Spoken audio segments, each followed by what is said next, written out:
1971.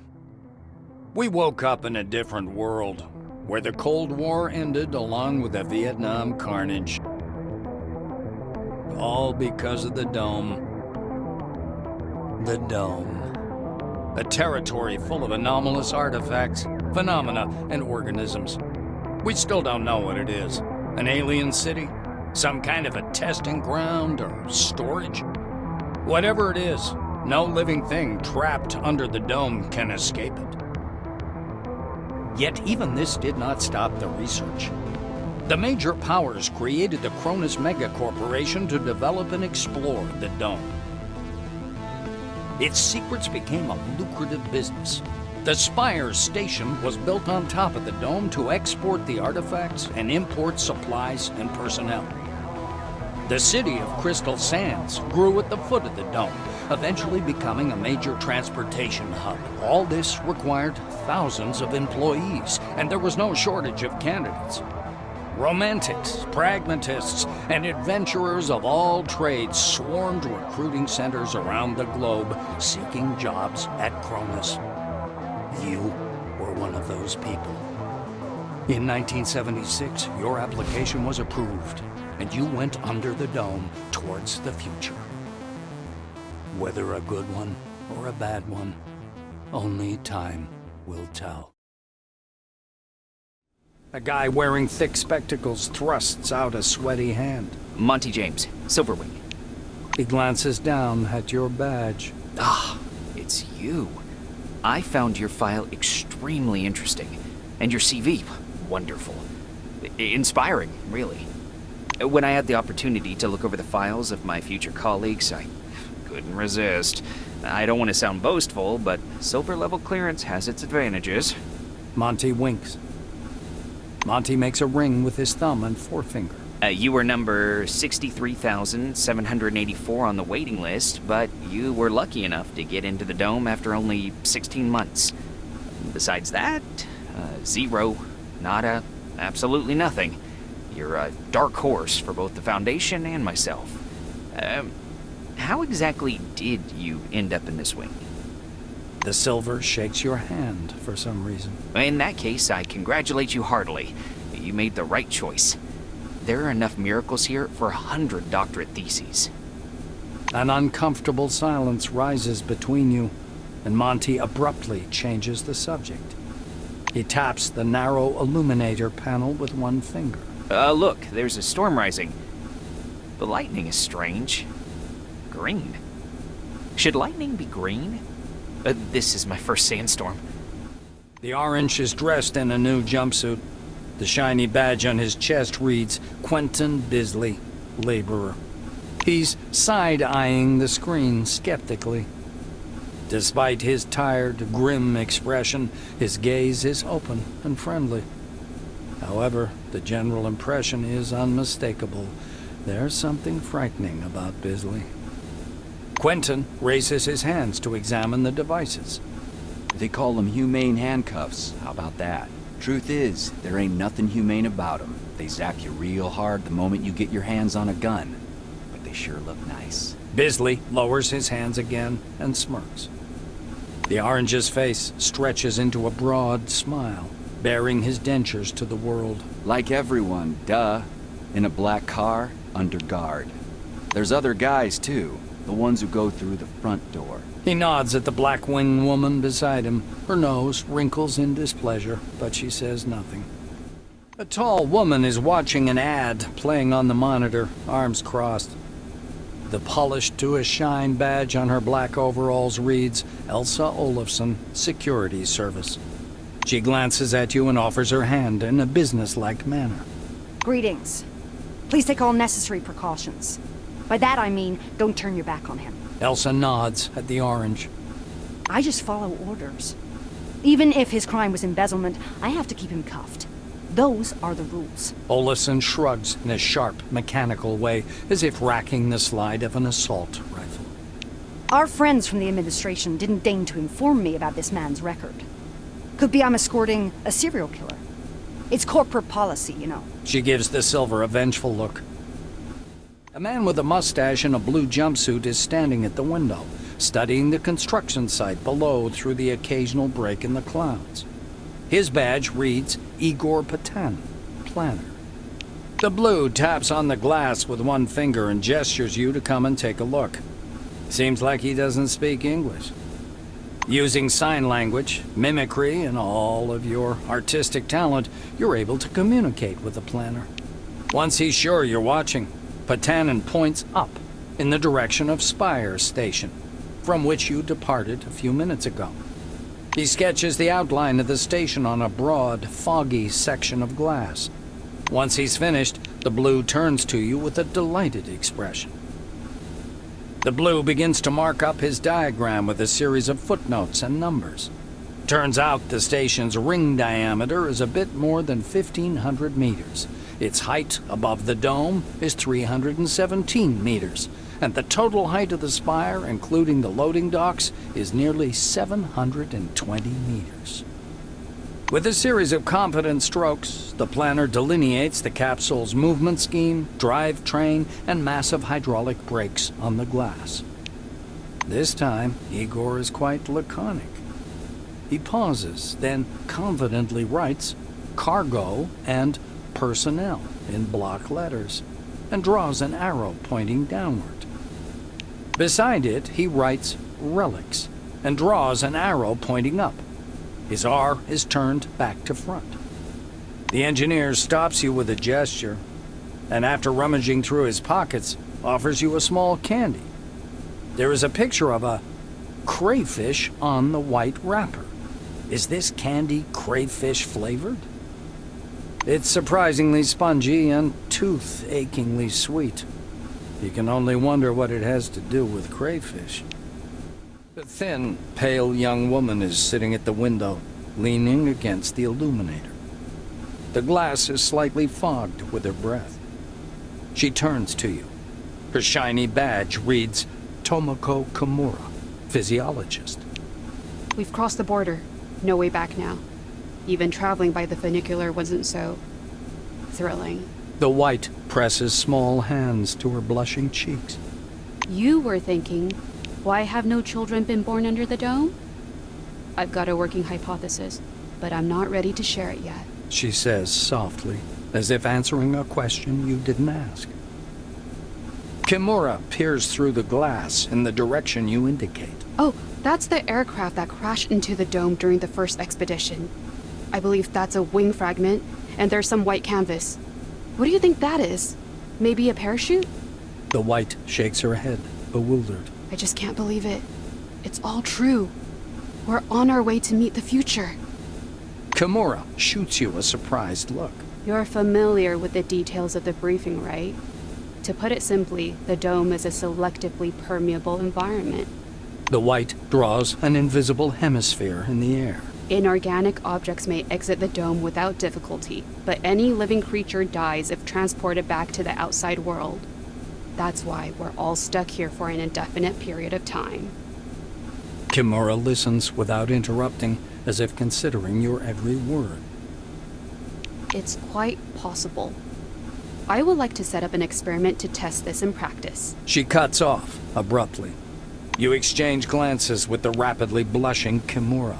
Not in that sense. I mean, yes, in that sense, but it is science, you know? It's quite serious. She blushes even more. No thanks.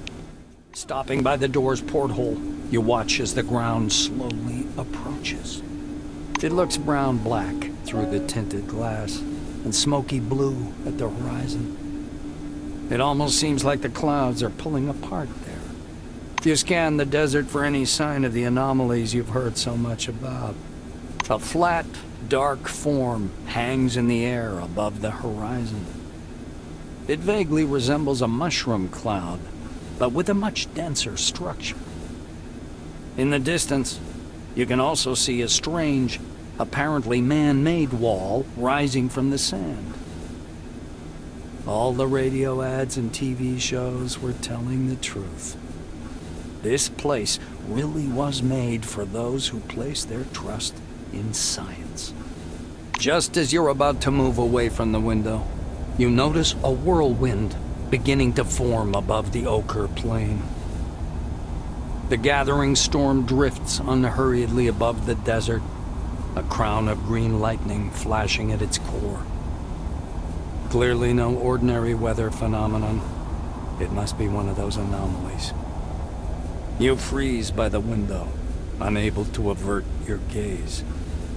The outlines of the landing site, blurred by clouds of dust, appear behind the greenish glass of the porthole. The capsule shudders as the braking devices engage. Come here. Come on now, or you'll miss everything. A cheerful man in a white lab coat grabs you by the sleeve. A badge reading Ludovico Nuzzi, scientific analyst, export department, dangles loosely on his clean uniform, which still smells pungently of washing powder. Look over there! He points upward with a sharp, wide gesture and hands you his field binoculars. You raise the binoculars to your eyes. Under fourfold magnification, the whirling cloud above the rust-colored plains looks even stranger.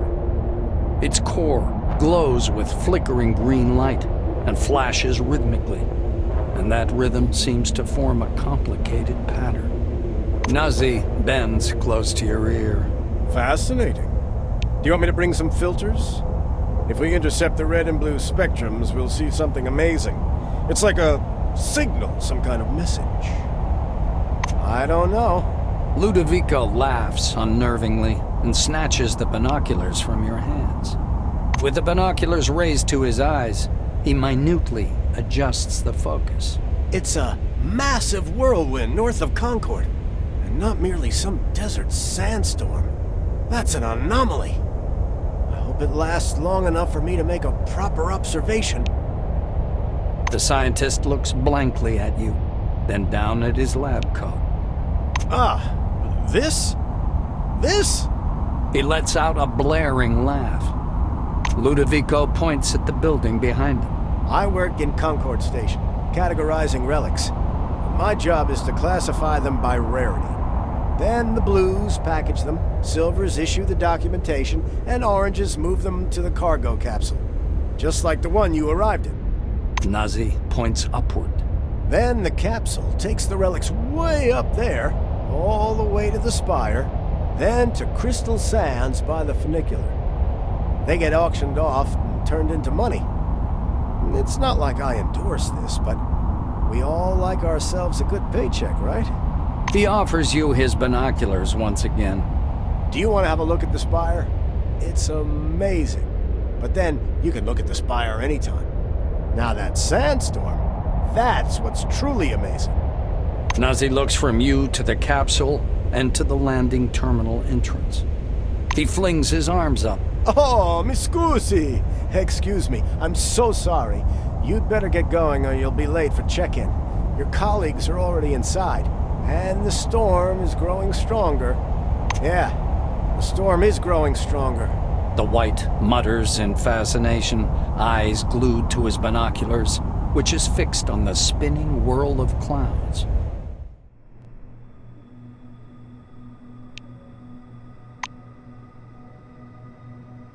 Well, hello there.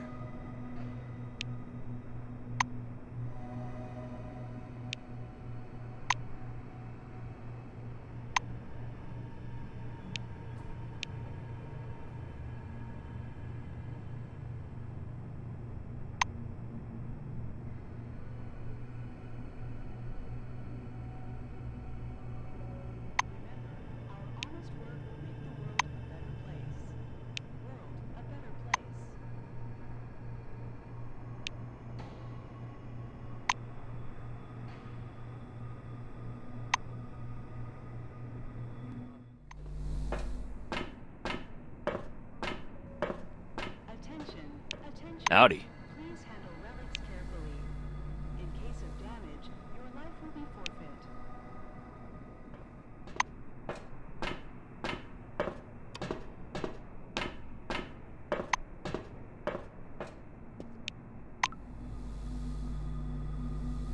A tall receptionist watches you from behind his desk with a bored, haughty look.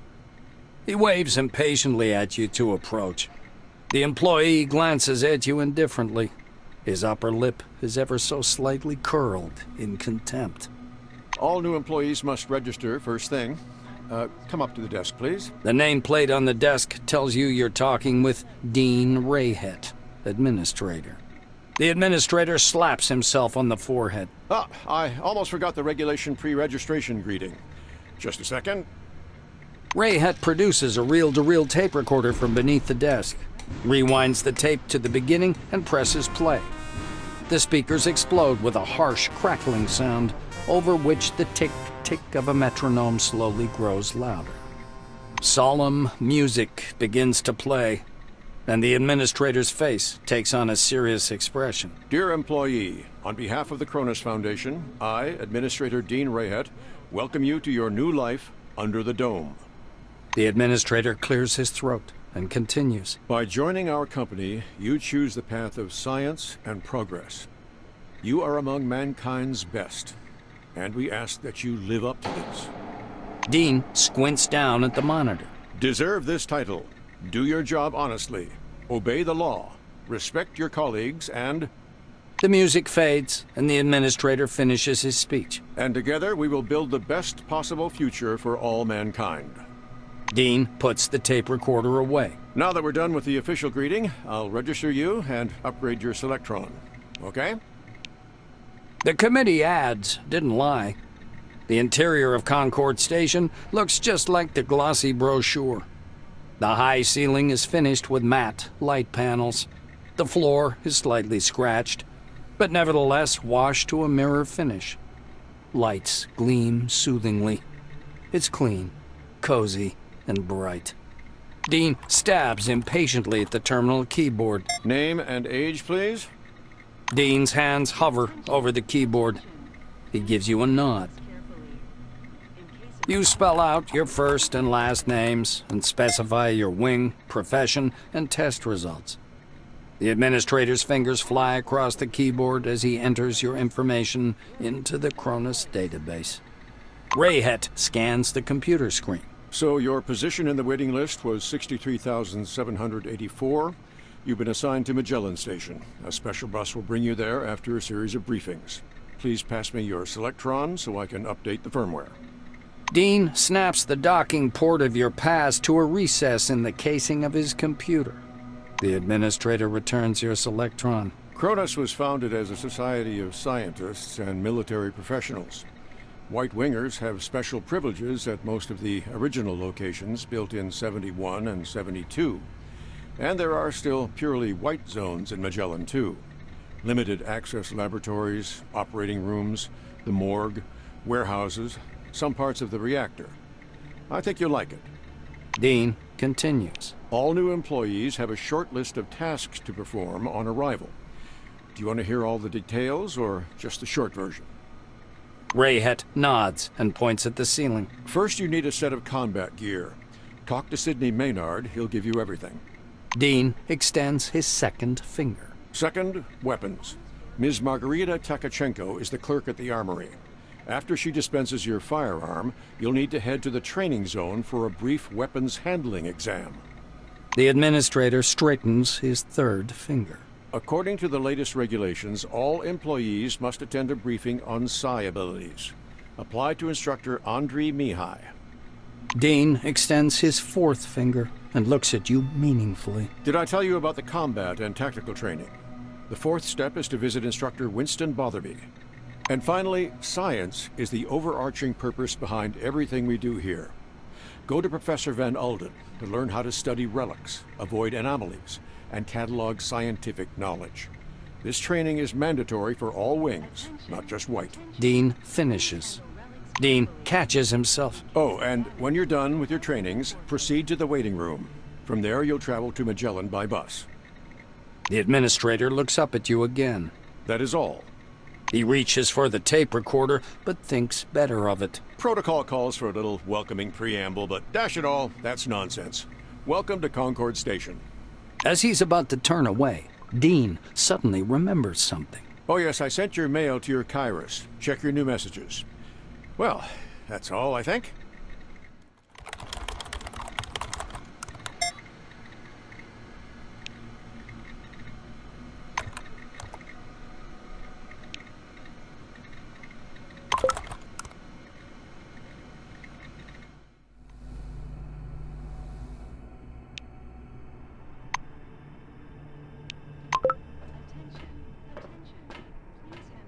Come back again. Behind the storage counter, you see a small, neat guy. His gingery hair shines with something like brilliantine. His badge says, Sidney Maynard, storekeeper. The silver perks up at your approach. A thick logbook appears at once from under the counter. Sidney puts on thick glasses that seem to age him 5 decades in an instant and studies the lined pages. The silver finally stops and pins down a particular page with his finger. Now, this is your first uniform requisition, right? You can also purchase any equipment you need for the desert directly from me. Maynard adjusts his glasses in a businesslike manner.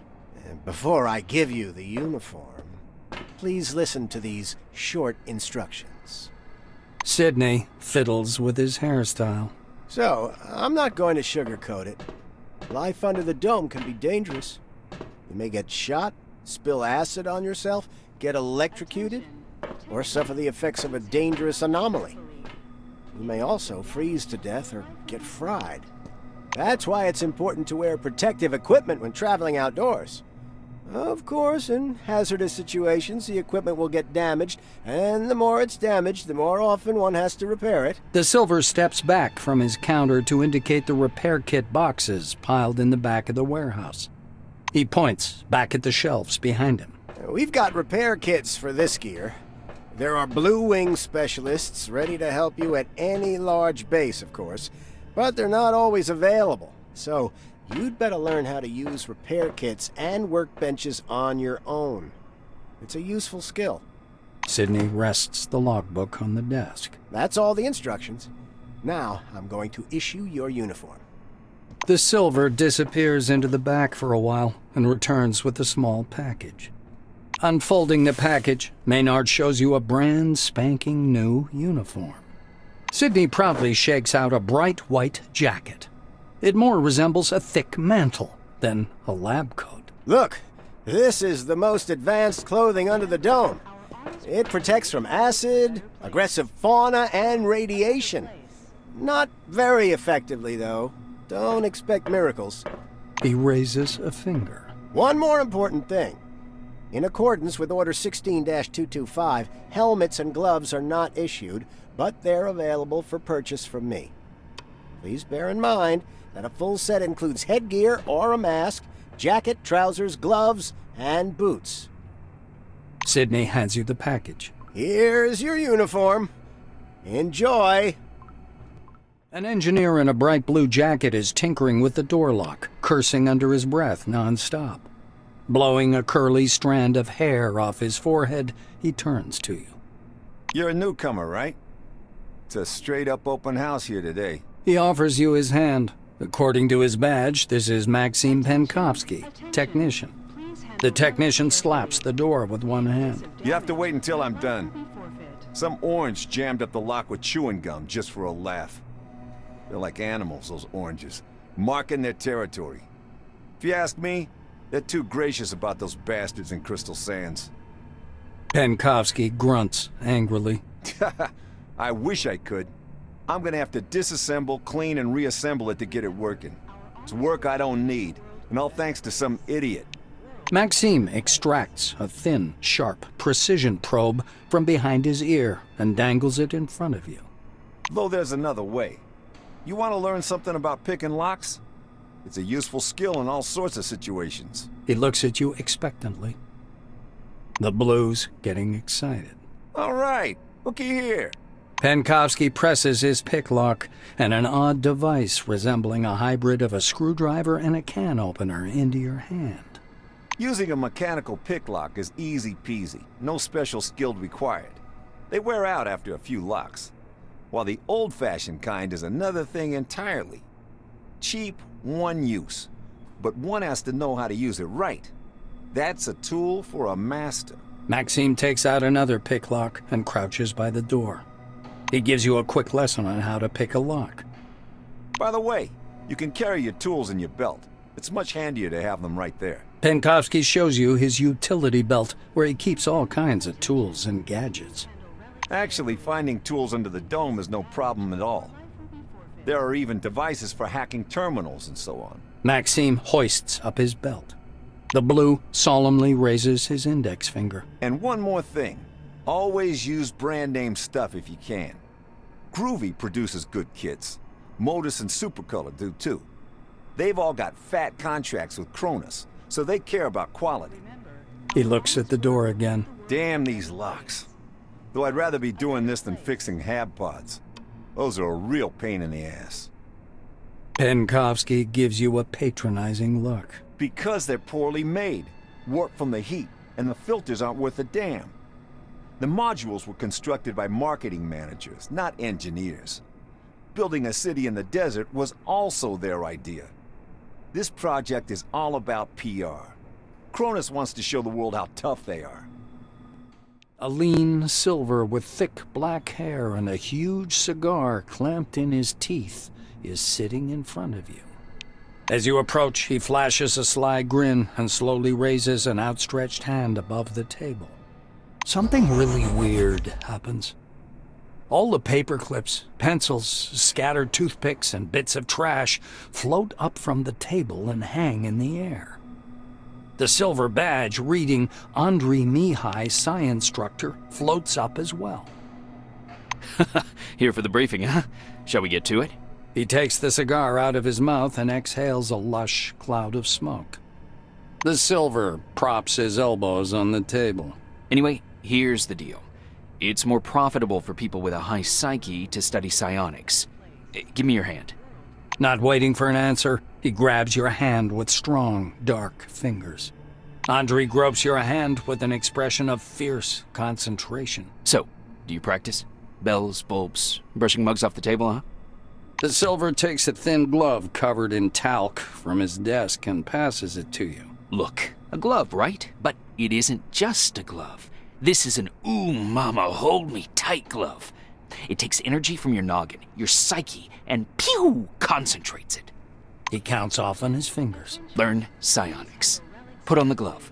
Transform energy into the necessary shape. That's the whole briefing. Simple? Simple. Now to your questions, huh? The silver takes a pull at his cigar and releases a self-important puff of smoke. Psionics. It's a gift for all of us. The forefathers took off someplace. Poof, gone. Only the dome remains. And this. Psionics, huh? He rocks back in his armchair, puffing on his cigar. The toothpicks again slowly rise up from the table. Mihai spreads his dark hands. Toothpicks hover around his head in a kind of halo. Scientists say everyone has an organic skill called psyche. You have it, I have it, everyone has it, uh-huh. Big psyche, you got talents. Small psyche, no talents. You'll need to carry a lighter all your life. You don't have to ask him twice. Mihai picks up a light bulb from the table, gripping the base in his hand. The filament begins to glow faintly. Soon enough, it comes to full heat and glows bright orange. In a little over a second, the bulb is shining with a steady white light. The silver laughs contentedly. The smell of good tobacco wafts off this tall, portly woman from a meter away. A black lacquered pipe, an open logbook full of signatures, and a metal flip calendar sit on the counter in front of her. A small nameplate reads, Margarita Tkachenko. The woman fixes her coppery hair with one hand and casually lights her pipe. To what do I owe the pleasure? Her voice is deep and gravelly. Margarita thumbs back a couple of pages in her logbook. I see. This was your first receipt. She glances at her Kairos, looks at you, snorts, and retreats to the shelves. Tkachenko returns a couple of minutes later, carrying something that looks more like a toy than a weapon. The weapon seems weightless as she spins it around her finger. I ain't telling you shit about this thing, 'cause that's exactly how much I know. Laser, schmazer, cadmium battery, fiberglass body, blah, blah, blah, blah, blah. You probably know more about it than I do. Here. Margarita drags on her pipe and releases a puff of thick, yellow smoke. I see you know the rules and won't cause problems. Tkachenko bites down on the stem of her pipe. Are you kidding me? I'm a different breed. One that doesn't understand toy guns. What if it turns out to be radioactive? Sorry, but I can't help you out on this one. The Black regards the Andromeda suspiciously. Fuck it. If it breaks, bring it back and I'll trade it in for another one.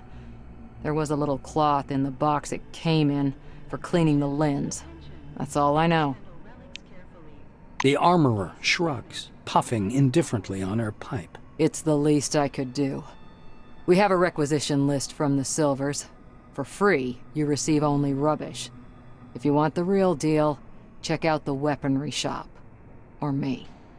Leaning over the counter, the Black points somewhere off to one side. Now it's time for your training.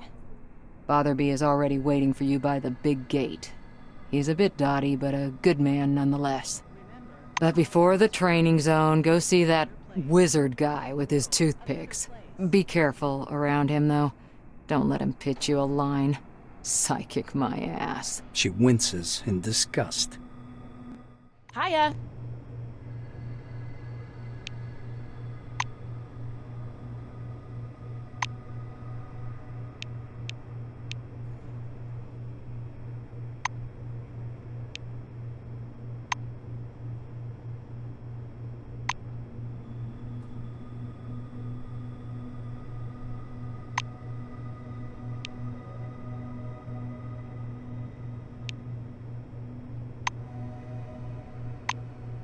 Attention, attention.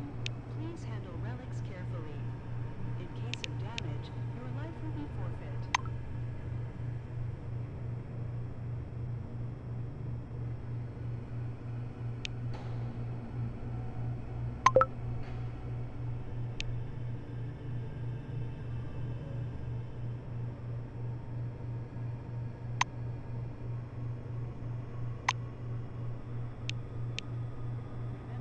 Our honest work will make the world a better place. World a better place.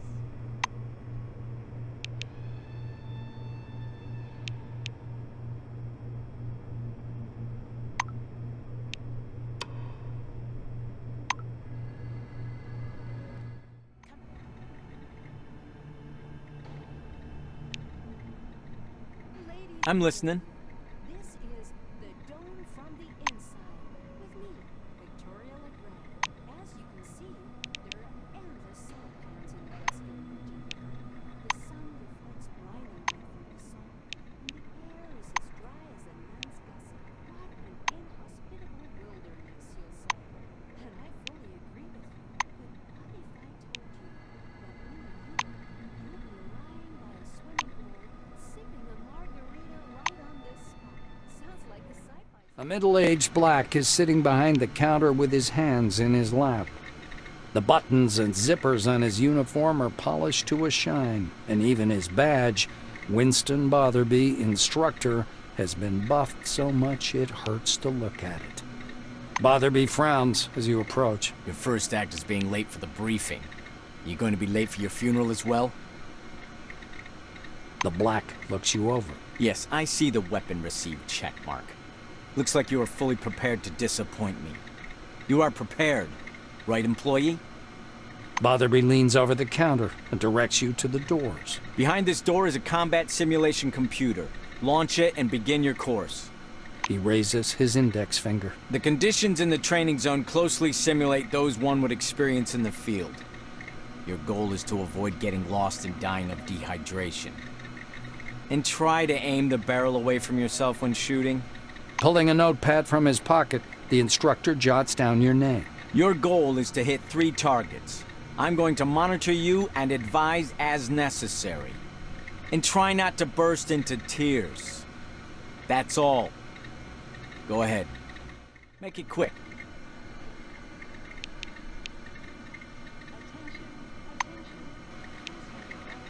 Botherby nods grandly. You made it through training without making a total fool of yourself. Congratulations. I'll send a report up the chain about your completely unanticipated success. You're dismissed, employee. You see a tall scientist in a white lab coat, bathed in the dim lamplight. He almost appears to be hovering above the laboratory floor. The man turns at your footsteps. He's holding a paper clipboard and a pencil. His shimmering silver badge reads Sebastian Van Olden. He glances from you to the glittering watch on his wrist. I want us to respect one another's time. Please speak loudly, clearly, and to the point. You must be the newcomer I was told about. Nice to meet you. Finished with his unusual greeting, he offers you his thin hand. The scientist puts the clipboard aside, raises his watch for a closer look, and sets the timer. He shows you his watch dial. According to the rules of this briefing, I have to touch on a large number of topics. Therefore, I will do so very briefly. Do not interrupt me. When I'm finished, I'll answer your questions. Within regulations, of course. Sebastian produces his handheld and clicks some buttons. I checked your scanner. It's working and is connected to the Minerva database. Everything you scan will earn you Kronos or Forefathers knowledge points. The instructor watches you with displeasure. Are you listening? Scan everything that might be of scientific interest. First of all, anomalies. They could be dangerous. Make sure to always have medication with you.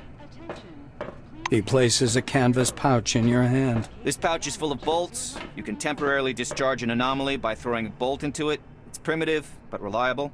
Van Olden pushes a button on his stopwatch. So, my oral briefing fell within the allotted span of time. Any questions you want to ask me?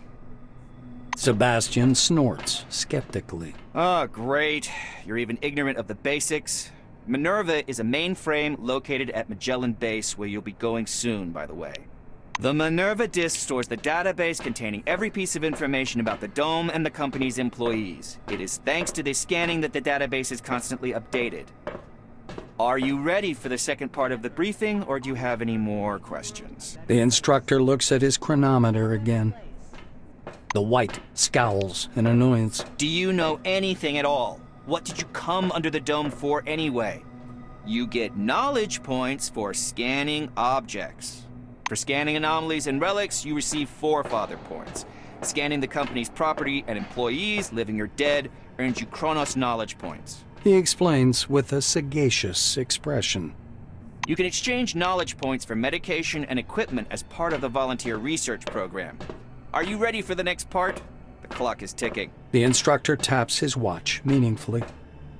You'll need some one-use stimulator injectors, bandages to stop bleeding, and anti-radiation agents and radio protectors, including ARAD-3. The White ticks these off on his fingers. He produces a black-capped, transparent plastic jar out of his pocket. According to protocol, you should have this medicine. I'll give it to you as soon as we proceed to the practical part of the briefing. Are you ready, by the way, or do you have any questions? The researcher winces. Why do I have to spell out every single thing for you?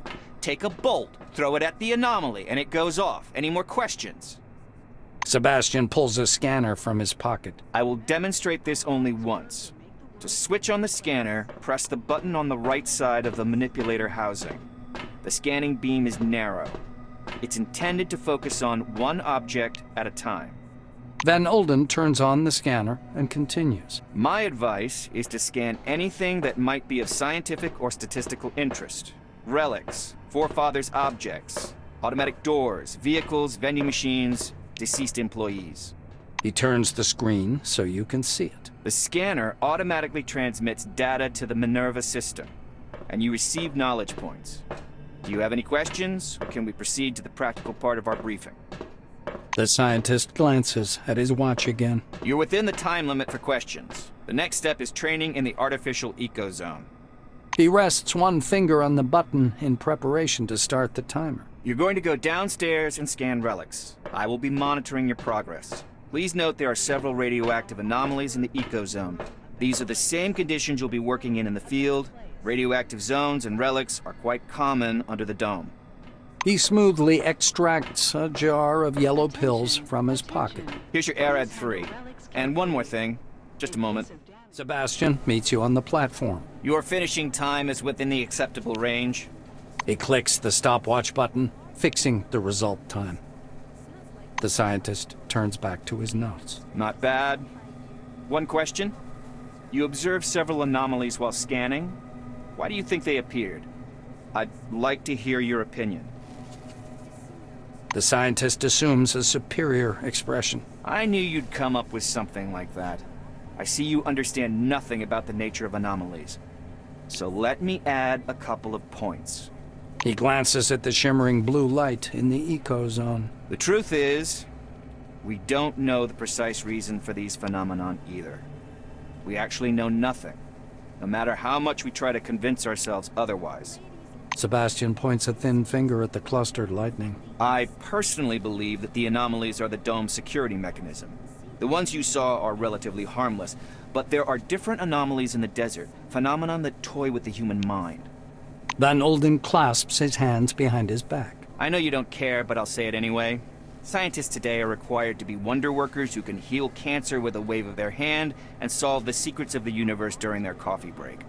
For some reason, no one wants to understand that fundamental science is always an investment in the future. It produces no answers here and now. Attention. The White's gaze strays back to his clipboard. If something terrible happens under the dome one day, and I'm sure it will, science will protect no one. That is all. Off you go.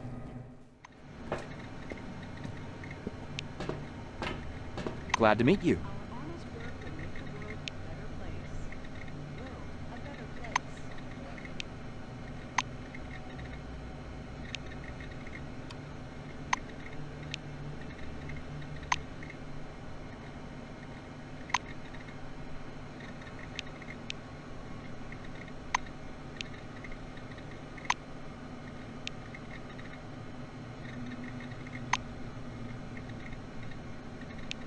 Well, hello there.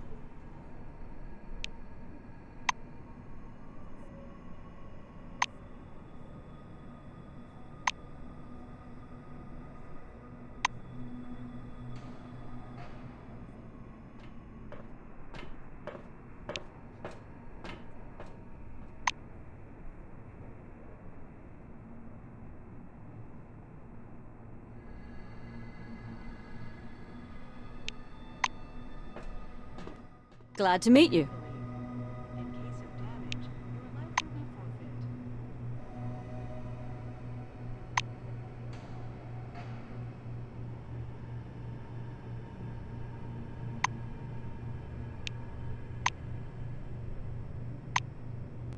The giant display glows welcomingly when you approach.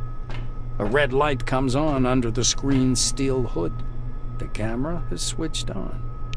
A gray old man with high cheekbones appears and squints out at you from the screen. Do you copy? He leans close to the camera, his glasses glittering. My name is Martin Kingsley. I'm Chief Officer of Magellan Base. We were supposed to meet in person, but unforeseen circumstances prevented that. One moment. I'll grab your file. He reaches for something out of view and produces a thin folder with your name on the cover. Apparently, your file. Kingsley opens the folder to thumb through the pages. He marks one of the pages with a pencil. White Wing. You know, I have a great deal of respect for our science division, and I find the people intriguing as well. I shouldn't ask, but how did you come to choose this profession? Martin taps his pencil on the desk, considering what to write. I'd like to believe that your understanding of your mission includes more mundane, down-to-earth tasks as well. Kingsley closes the file and folds his hands in front of him. Thank you for your reply. I learned a little more about you. Now I want you to learn a little bit more about us. Keep in mind, this is not a rehearsed speech. He assumes a serious expression.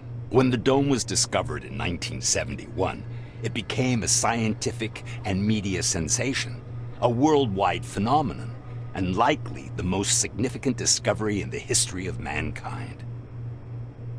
Kingsley drums his fingers on the unseen desk, his gaze focused somewhere beyond. I see.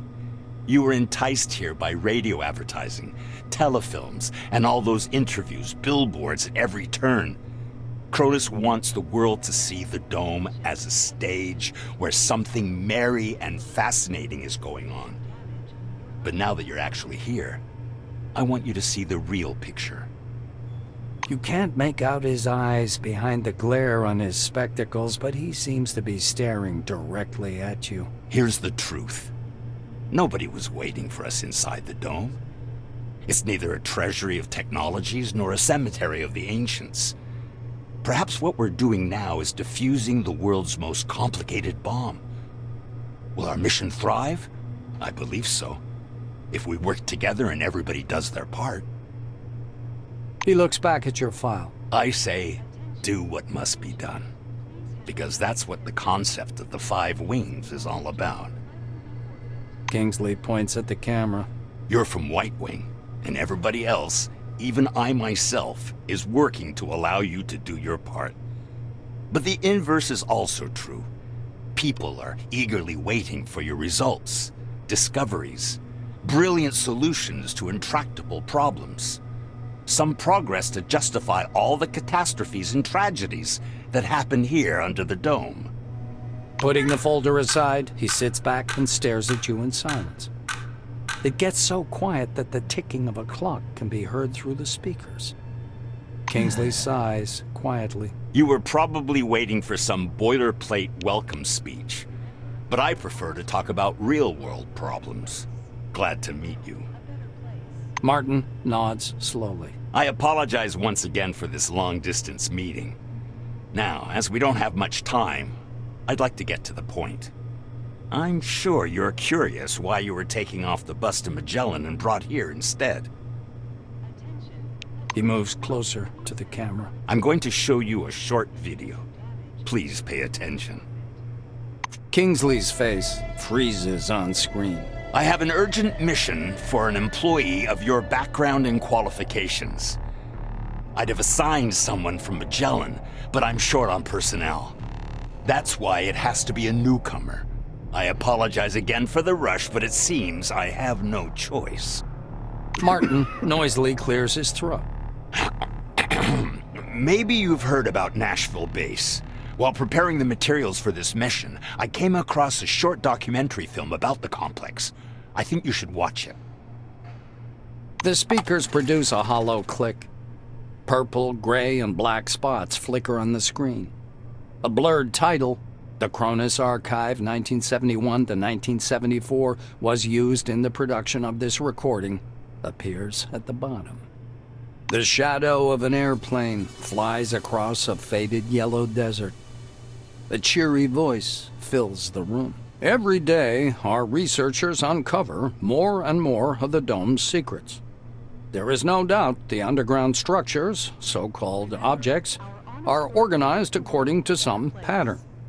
Though early on, the importance of the relics to scientific research was considered insignificant.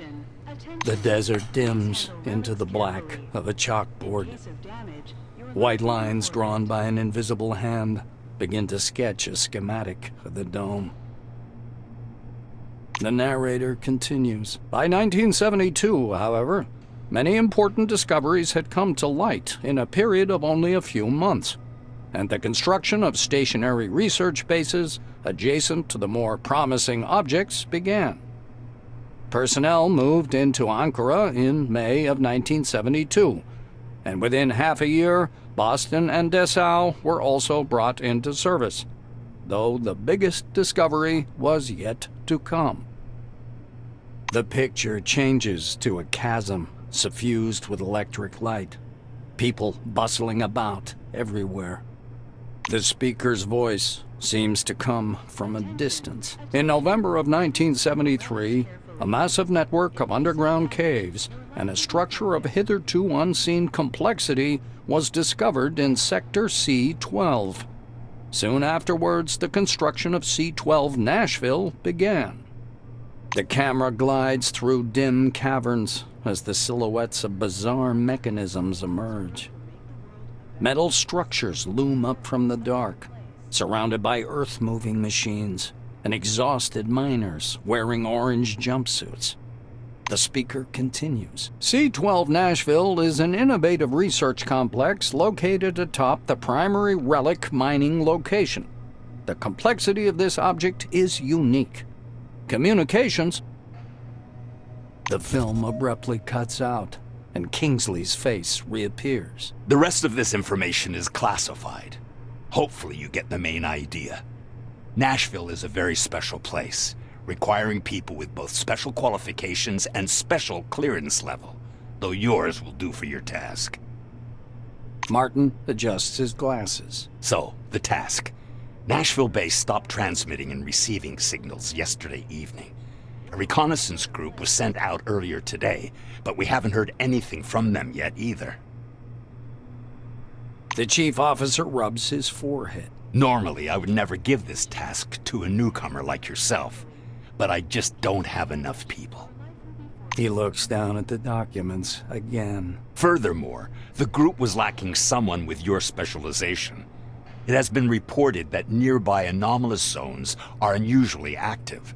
I suspect a scientific approach will be needed to resolve their communication problems.